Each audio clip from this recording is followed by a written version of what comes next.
Hi, I'm your host, Larissa Worstiak. Through this podcast, I aim to empower and inspire jewelry entrepreneurs and innovators so they can thrive by doing what they love. I'm passionate about digital marketing for jewelry brands, and I'm excited to share my passion with you. This is episode 83, and today I'm going to discuss why jewelry business owners and leaders should consider being the face of their brands, and then share 5 best practices for doing so. But first, I want to tell you about an exciting new promo package that jewelry photographer Alan Semick and I are offering together. You may remember the talented Alan from episode 29. If not, you should definitely go back and listen to that one. So we're currently offering jewelry brands a branding and photography jumpstart, which includes a kickstart vision call, a brand audit, 1 hour of personalized marketing coaching, an editorial still life mini photo shoot with Alan, the most exciting part in my opinion, and a PDF guidebook that offers best practices for using those images in your marketing campaigns. This is a limited time offer available only to new clients through June 30th. And if you'd like the details, you can visit joyjoya.com/promo to learn more.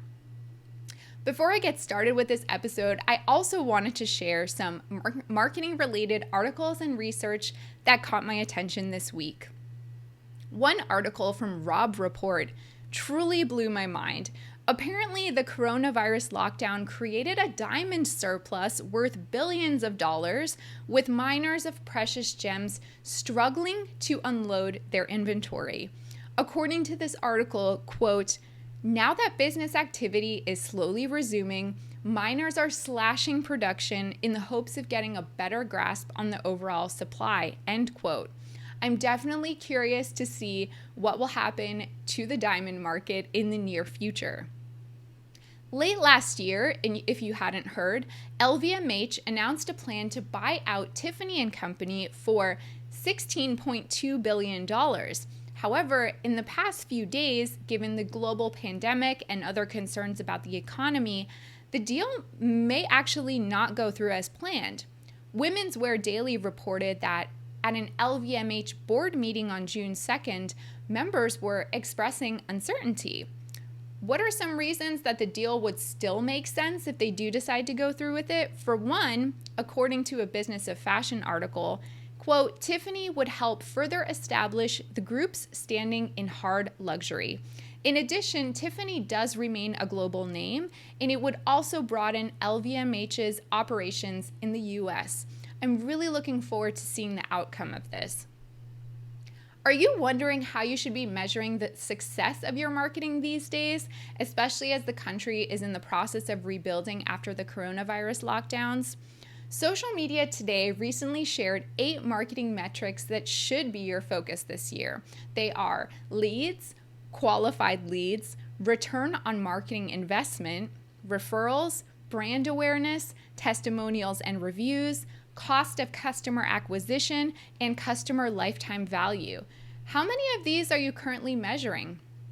Notice that none of these metrics involve conversions, since, as you know, I talk about all the time, marketing is just as much about brand exposure and relationship building as it is about the sale. If you want to get the links to the articles that I mentioned in this segment of the podcast, you can sign up for my email newsletter by visiting joyjoya.com/sign up, and you'll get a digest with the links every time a new episode drops. Okay, let's get to the main topic of this episode. After reading a recent article from the Business of Fashion titled, "Now's the time for brand founders to speak up, here's how," I was really inspired to consider how jewelry founders and even leaders can be the face of their brand. Especially this year when consumers are craving personal and meaningful relationships with the businesses they support with their dollars, a founder can physically embody a brand's values. Recent research from Sprout Social shows that 70% of consumers feel more connected to a brand when the CEO has an active social media presence. In addition, 72% of consumers report feeling similarly when employees share information about a brand online. Alexandra Mondelek, the writer of this Business of Fashion article that I noticed, notes, quote, "Many consumers these days want to feel a connection to the brands they shop. If done right, a magnetic personality who seems to share his or her customers' values can sell products just as well as a promotion or an ad blitz on Instagram," end quote. Of course, this approach lends itself naturally to eponymous jewelry brands. And what I mean by that is a brand that's named after its founder. One of my favorite examples that's not jewelry specific, but in fashion, is Rebecca Minkoff of the global fashion brand that shares her name. I really think that many jewelry brands can really learn a lot from her example. On the brand's homepage currently, if you go to their website, you'll see Rebecca is wearing a top from her own collection, and then the call to action beneath that photo reads, "Rebecca's Picks, discover our founder's most loved fashion pieces." And her presence doesn't just end with style recommendations, and this is why I really admire her. Rebecca is one of the creators behind the Female Founder Collective, which is an organization dedicated to enabling and empowering female-owned and led companies. Furthermore, she also hosts a podcast called Super Women, and in this podcast, she has interviews with powerful, strong women leaders. It's definitely worth a listen if you haven't checked it out. Throughout the COVID-19 pandemic, Rebecca used Instagram as a platform for creating community among her customers and followers and sharing a more personal look into her life. I recently heard her in April as a guest on the Glossy podcast, and she said, quote, "If you look at the feed right now," talking about the Rebecca Minkoff Instagram feed, "it's product, it's me, and that's kind of it, because that's what generates revenue and clicks and sales.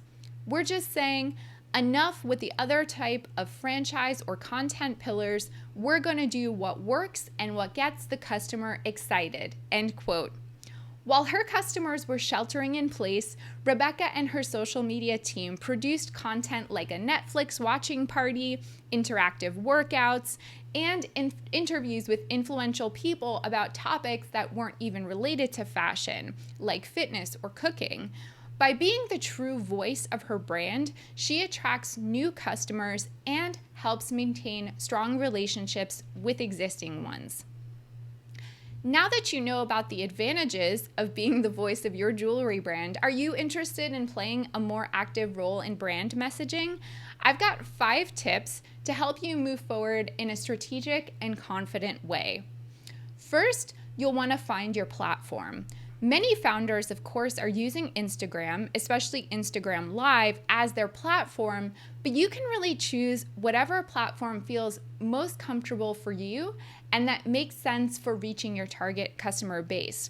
For example, you can try posting videos on YouTube, podcasting, utilizing Facebook, sharing your thoughts in an upcoming email marketing campaign, blogging, or even participating in an interview with a magazine or other media outlet. You'll also want to decide if it makes more sense for you to share yourself via your brand's accounts or via your own personal accounts. For example, Kendra Scott, the founder and CEO of her eponymous jewelry brand, shares her personal life on her brand's Instagram feed. In contrast, Fiona Morrison doesn't have an individual presence on the Instagram feed for her brand Wolf Circus. However, if you look at her own personal account, you'll see that she truly embodies her brand's perspective with her dreamy artistic photos. She may not necessarily be standing for any particular cause, but she's really living the look of her brand. 2, you'll really want to get in touch with your why. So you already know obviously what you sell, but do you truly know why you're selling it? As a founder or leader, why are you motivated to do what you do? Why do you want to connect with your customers? What is the purpose of your brand and what are its values? You should know the answers to these questions, and you should be seeking ways to actively communicate those answers both directly and indirectly to your customers. If you're interested in exploring this further, and you really want to dig into your why, you should definitely read Simon Sinek's book, Start With Why, or at the very least, watch his TED Talk on the subject. 3. Let go of perfection.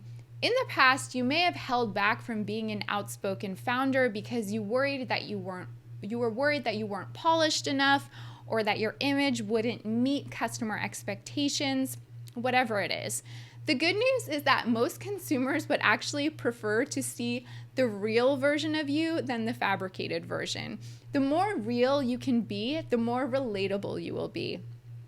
In that same Business of Fashion article that I referenced earlier, Sarah Larson Levy, the founder of the yoga studio Y7 Studio, admits, quote, "Early on, when I would do interviews or shoots, I felt like I had to be this picture of health.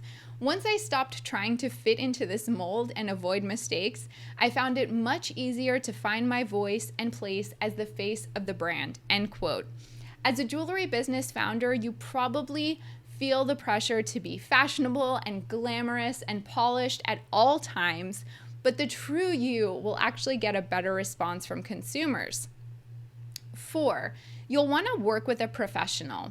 If you're not already working with a publicist, public relations agency, communications consultant, or even a marketing agency that specializes in brand communications, you may want to consider investing in this service. This year, brands have had to navigate many sensitive issues, and knowing what to say in a thoughtful way has been difficult for even the most tactful founders. If you want to be sure that your personal image is consistent with your brand identity and that you're living a life that's in alignment with your brand values, then you may want to hire someone to keep you in check. Most of the time, founders are so caught up with the day-to-day minutia of running their businesses that they just can't see the forest for the trees. They need someone outside of the organization to really maintain the big picture. And 5, be consistent. More than anything, you'll want to remain consistent. If you hope to be the face of your brand, then you'll need to commit fully to the task and treat it like it's part of your job. Consider scheduling your social media posts or other content that you're hoping to produce. In addition, you'll want to be consistent with your voice and tone. And finally, you'll want to stick to your beliefs and set boundaries regarding how much of your personal life you're willing to share with the public. If your employees or business partners are also outspoken on social media and other platforms, then you'll want to be sure that their messaging remains consistent with your own, even if they're expressing the message in a slightly different way. Knowing your why, being your true self, working with a professional, all these things can help you stay consistent. Just because a founder can be the voice of a brand doesn't mean he or she should immediately jump in the role or that this person should necessarily be doing it. Not everyone is suited for this position, and some brands would actually be better off keeping their founders behind the curtain, like a Wizard of Oz figure. These days, the pressure is really high on brands to have a position on social and political issues, since consumers expect business owners and leaders to be actively engaging with these issues. A founder or a leader needs to be ready to ruffle some feathers and even lose some customers. It's not a task for the faint of heart or the sensitive person. Would you like to be the voice of your brand? Have you hesitated in the past? I'd love to hear about how you currently represent your brand and what you'd like to do in the future. You can always email me, Larissa, LARYSSA, @joyjoya.com.